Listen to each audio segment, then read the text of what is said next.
So Chandrakīrti, if we start at the beginning of Tsongkhapa's commentary, Chandrakīrti says that Nāgārjuna has been asked for some new reasonings. We've had good enough reasonings.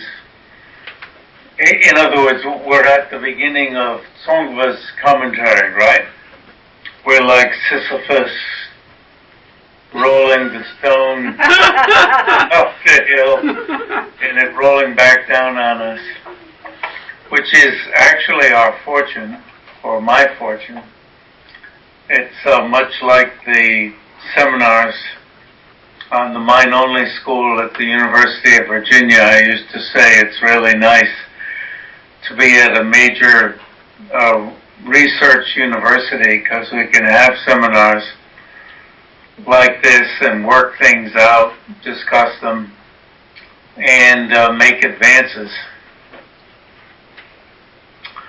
Figure things out, go back over them, and make progress.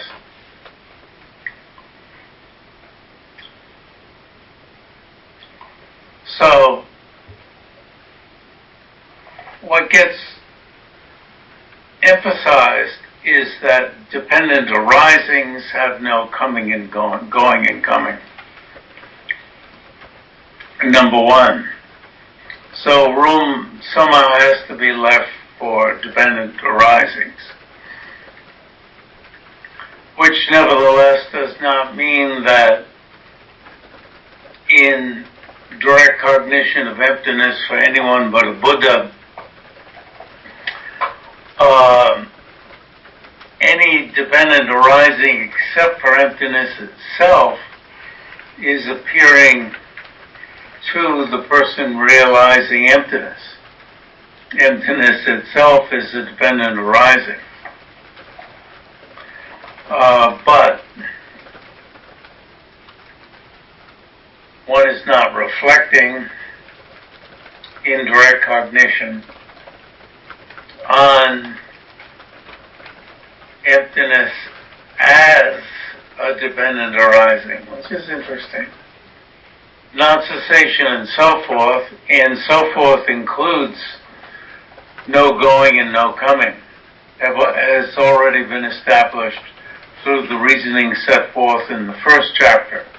Nevertheless, come on, O Nāgārjuna, come up with some separate reasoning, some other reasoning, to show that under ultimate analysis there's no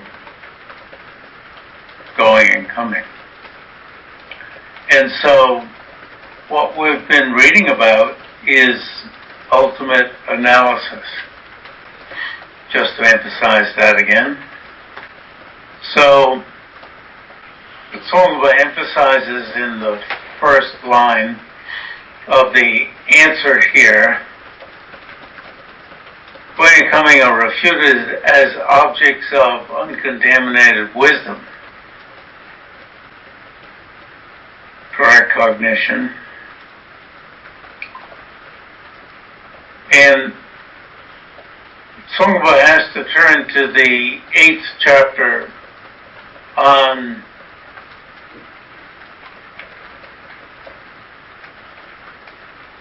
Raga Rakta Pariksha Nama, the 8th chapter on Raga and Rakta.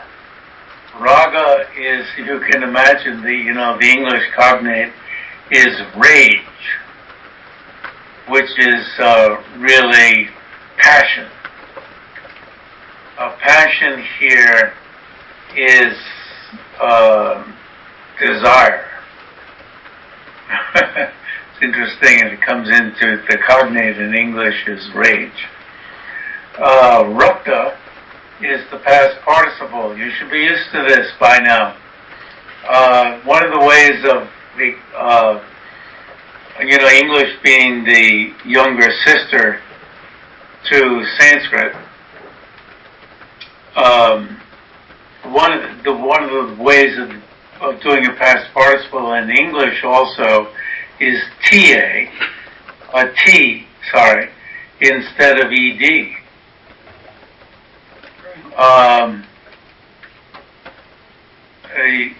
Come up with one, please. Built. My mind. Build and past. Build and built. Yeah, built. Went. Build and built. We don't say builded. I builded a house. I went. We don't say I wented. I goed to the store. So for the sake of euphony, how things sound, sometimes it comes up as ed, sometimes it comes up as, right? Okay.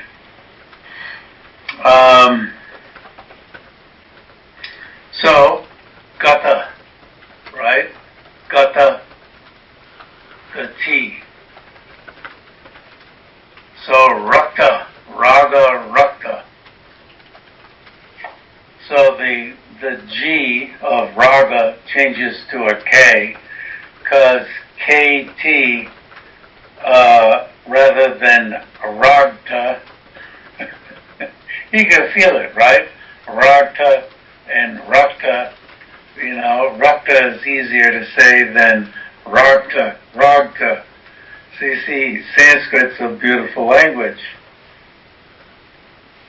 Is it more beautiful than English?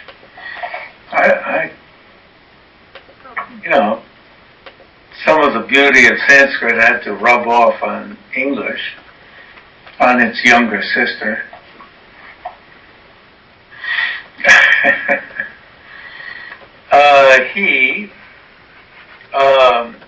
Chandrakīrti says that a goer and action of going exist in mutual reliance. Now we've seen a lot of showing that an action of going, you can't find out where it takes place.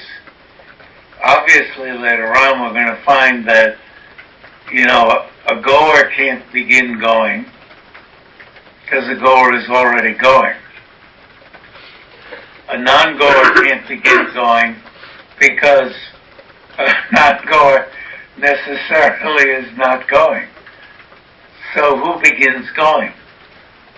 You can't find anyone who can begin going, because the goer is already going. Because that's why you call a goer, because the goer is going. At this point you shout at me, can't we do something else?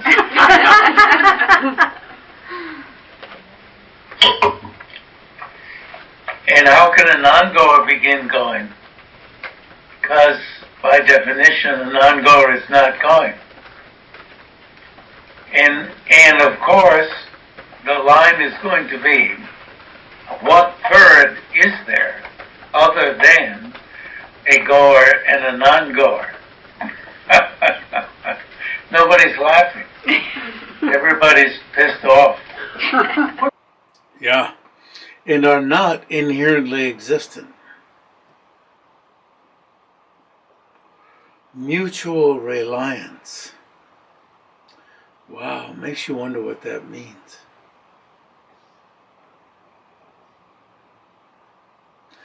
So, as Tsongkhapa says in the middle-length exposition of the stages of the path, we're seeking to develop an understanding of not finding such phenomena like goer, going, place of going, not finding these under ultimate analysis, and maintaining this wisdom such that things are like illusions, appearing to inherently exist but not inherently existent throughout all of our behavior, throughout all of it. So that things are like illusions.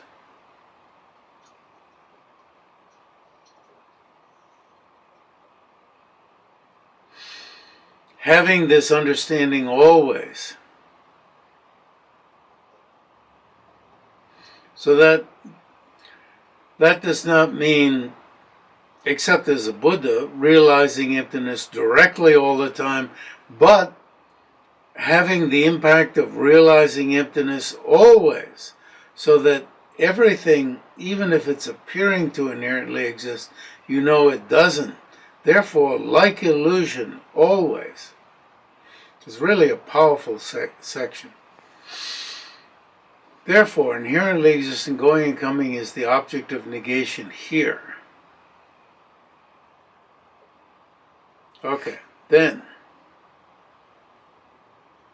There was an odd line, so I'm down below refuting together the action on the three paths. You know, the three possible areas. I mean, it's called three paths. Three possible places of an action of going. And there was a line here, I shouldn't even bring it up, but that said that this part was in the mouth of the objector. It's not. Somehow it crept in here. That there was a line here. If an action of going did inherently exist, it would, Tsongpa puts in the word inherently, it would have to exist on any of the three. Now remember, down below, he said in general, way down, quite a bit down below, like in crossing a river. And we got some insight into that. And this is like being in a research university where you can have a seminar and work things out. And, you're just crossing it and you say, how far are we? And you say, we're a quarter of the way across. We're halfway across. We've crossed halfway. Where, you're in the sky flying to New York. We're halfway. And in that case, Tsongpa says, the sky is divided into two parts, not three. And it struck all of us like, wow, you've changed the game. You're now dividing into two. And what we were seeing, what came out there, was that this is a more, he said in general, a more general way, or a more, common?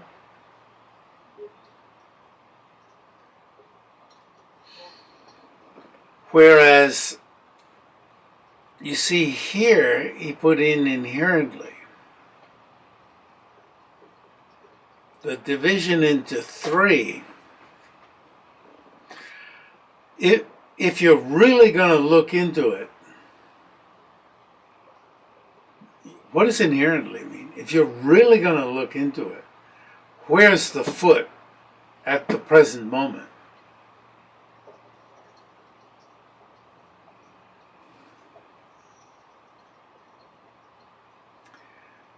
Inherently doesn't mean some made up, weird situation where we're going to make up some weird situation of idiotic rules and then say, well, it doesn't meet these idiotic rules, therefore it's empty.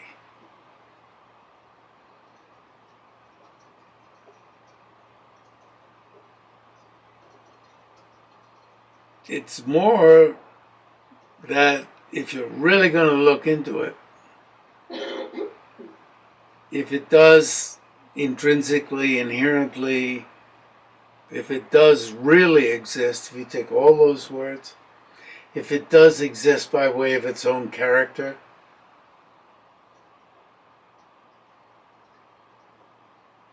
if it does exist from its own side, and then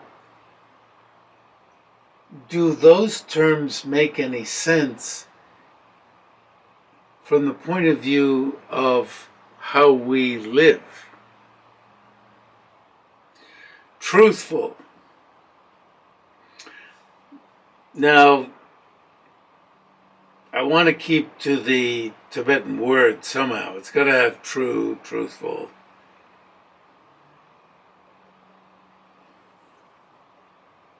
Truth and doubt struck me as going too phony. A truthful path, truth and doubt struck me as being too formal. Truthful is usually a person. But anyway, blah blah. But anyway, if you got something, give it to me. You just as true, a true path. A what? True path. Yes, but this, you see, that would be just covered. This is Dembawa, and we need I think Dembawa, something more than just true. But I think it could be just true and just say, well, we won't try that hard. Demboa, you see, is a little bit more than true. It has an extra wa on it. Can you say more about what you get from the Tibetan? I mean, various words come up that are popular these days, like authentic, but I don't know if that's... That's going too far. Yeah. It's something more colloquial that has true within it. Yeah, authentic is, people use it, I'm trying to think of the word that's used for, what it's used for within the more highfalutin vocabulary. Demboa should be a low term. And thus, Demboa means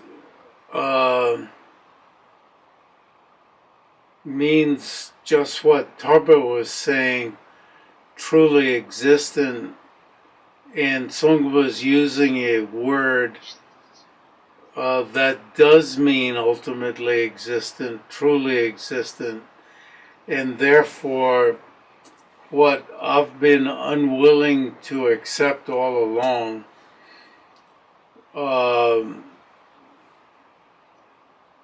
we could just leave as, in the note in fact says truly existent, Yeah.